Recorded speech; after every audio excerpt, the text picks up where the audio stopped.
شب جمعہ ہے، کیونکہ یہ ایک عمل ہے کہ بہرحال جو لوگوں کی بہرحال حاجتیں ہوتی ہیں پوری کرنے کے لیے.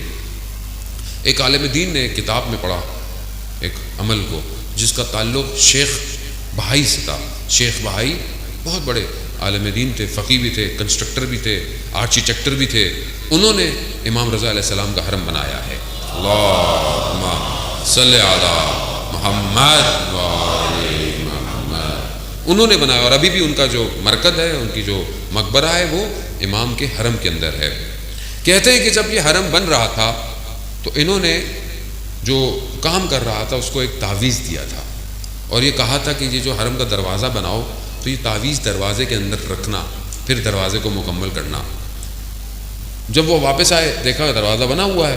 کہا تعویذ رکھا؟ کہا نہیں رکھا. کہا کیوں نہیں رکھا؟ جب میں نے آپ کو کہا تھا. کہا جب تعویذ رکھنے کا وقت آیا تو رات کو میں جب سو رہا تھا تو میں نے خواب میں امام کو دیکھا. امام نے کہا کہ یہ تعویذ دروازے میں نہیں رکھنا. کہا 1 دن 2 دن 3 دن جب میں نے امام کو دیکھا تو میں سمجھ گیا کہ امام نہیں چاہتے یہ تعویذ دروازے میں ہو. تو شیخ بہائی بیٹھ گئے اور گریہ کرنے لگے. کہا کیوں رو رہے ہیں؟ کہا میں نے جو تعویذ بنایا تھا نا وہ تعویذ ایسا تھا کہ کوئی بھی صرف حلال زادہ اس دروازے سے اندر آ سکے گا، کوئی اور نہیں آئے گا، مگر امام نہیں چاہتے تھے. کیوں رؤوف ہے، مہربان ہے، یہ امام ہے. کہ استاد انصاریان کہ جو ابھی آج کل بہت مریض ہیں، خدا ان کو صحت کاملہ اور عاجلہ عطا فرمائے، وہ حرم میں پڑھ رہے تھے امام رضا کے مجلس، اور بیان کرتے ہوئے واقعہ کہتے ہیں کہ حرم کے خادم نے خواب میں دیکھا کہ امام تشریف لائے ہیں اور کہا کہ فلاں حرم کے دروازے پہ سائل آیا ہے، اس کی حاجت پوری کرو. ظاہر ہے حرم کا خادم تھا، اس کے خواب ہمارے جیسے خوابوں جیسے نہیں ہوتے. وہ اٹھا دروازے پہ گیا تو دیکھا کہ کوئی شخص نظر نہیں آ رہا، ایک کتا ہے. جب کتے نے خادم کو دیکھا تو چلنا شروع کر دیا شہر کی طرف. شہر کی گلیوں میں گیا، وہ جو نالوں میں جو اوپر جنگلہ بنا ہوتا ہے اس میں اشارہ کیا تو اس کا بچہ پھنسا ہوا تھا. جا کر اس کو باہر نکالا. آغا انصاریان نے امام رضا کے حرم میں ہاتھ چھوڑا. یا امام رضا، ہم بھی آپ کے حرم آئے ہیں، ہم جانور سے کم تو نہیں، ہماری حاجتوں کو بھی پورا کر. عزیزان محترم، بڑی گرفتاری ہے مرنے سے پہلے. شب جمعہ ہے نا، میں اس لیے یہ بات عرض کر رہا ہوں. قبر بڑی اندھیری ہے، امام رضا روشن کر سکتے ہیں قبر کو، کیونکہ امام نے خود فرمایا جو میری زیارت پہ آئے گا میں 3 جگہ اس کی زیارتوں پہ ہوں گا، 3 جگہ میں زیارت پہ ہوں گا. تو شیخ بہائی سے یہ عمل عالم دین کہتے ہیں کہ میں نے کتاب میں پڑھا کہ یہ ایک عمل لکھا ہوا تھا کہ 10 دن یہ عمل کیا جائے، بدھ سے شروع ہو اور جمعے کو ختم ہو. 10 دن 100 دفعہ پڑھنا ہے یہ فجر کے بعد. یہ عمل کیا جائے، 10ویں دن اگر تمہاری حاجت پوری نہ ہو تو شیخ بھائی کہتے ہیں کہ تم مجھے برا بھلا کہنا. عالم دین کی حاجت تھی، انہوں نے پڑھا، 10 دن گزر گئے، حاجت پوری نہیں ہوئی. تو انہوں نے بڑا شکوہ کیا شیخ بھائی سے. کہا کہ دیکھیں مجھے مسئلہ نہیں ہے، لیکن اگر یہ عمل کسی اور عام آدمی کے ہاتھ میں چل گیا وہ آپ کو برا بھلا بولے گا، کیوں آپ نے ایسا بولا؟ وقت گزر گیا. اس عالم کا بیٹا ایک آغائے جنتی ان کے پاس جاتا تھا جن کے پاس روحیں بلانے کا علم تھا.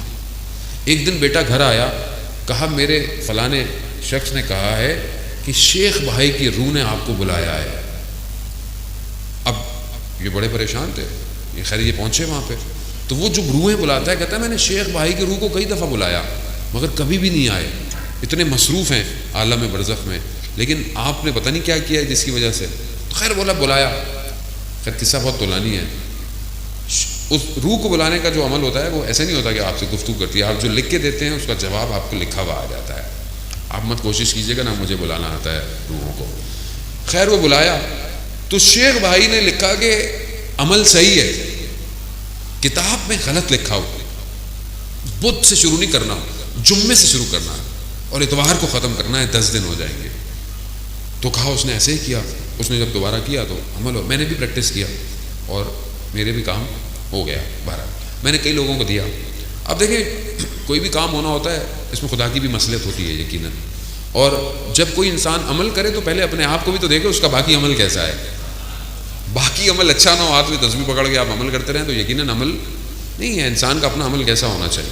تو یہ ایک چھوٹی سی دعا ہے جو انٹرنیٹ پہ بہرحال موجود ہے، میری ویڈیوز بھی موجود ہیں. جمعے سے شروع کرنا ہوتا ہے، اتوار کو ختم ہوتا ہے. 10 دن ہر روز 100 دفعہ پڑھنا ہے.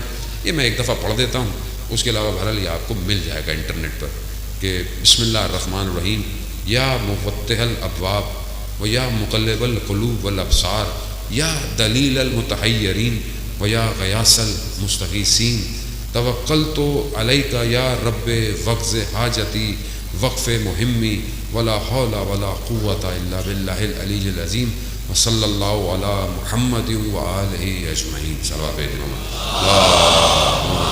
صلی علی محمد آل محمد. مجھے کیونکہ کسی نے بہرحال کہا تھا تو میں نے اپنا وظیفہ سمجھتے ہوئے نعرہ حیدری. عزیزان محترم، شب جمعہ ہے. بہرحال میں اپنی گفتگو کو سمیٹتا ہوں اور شب جمعہ کی طرف وارد ہوتا ہوں. شب جمعہ شب مغفرت ہے، شب دعا ہے. اور آج کی رات شب یعنی جمعرات سے جمعے تک، عصر جمعے تک جو ہمارے مرومین ہوتے ہیں ان کی روحیں آتی ہیں اور وہ ہماری طرف نگاہ کرتی ہیں کہ یہ میرا بیٹا، یہ میری اولاد، یہ میرے جاننے والے، یہ میرے ماننے والے میرے لیے کیا کر رہے ہیں. اور اگر انسان غفلت میں ہو تو یہ روحیں ناراض ہو کے چلی جاتی ہیں اور پھر آپس میں بھی گفتگو کرتی ہیں، تمہیں کیا ملا، تمہیں کیا ملا. عزیزان محترم، ہم جس وادی میں رہتے ہیں، اس عالم میں عالم مادہ ہے، ہم سب میں جانا ہے.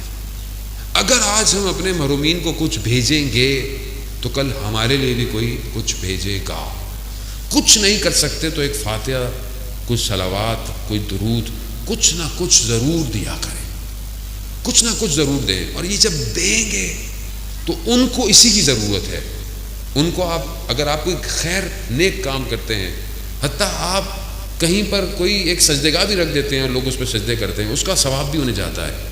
کسی کا پیٹ بھر دیتے ہیں بھوکے کا، اس کا ثواب بھی. کسی کو لباس پہنا دیتے ہیں، حتیٰ آپ اگر پتھر کو رستے سے ہٹا دیں کسی کی خاطر کہ نیکی ہے، اس نیکی کا ثواب بھی آپ کے محرومین کو جاتا ہے.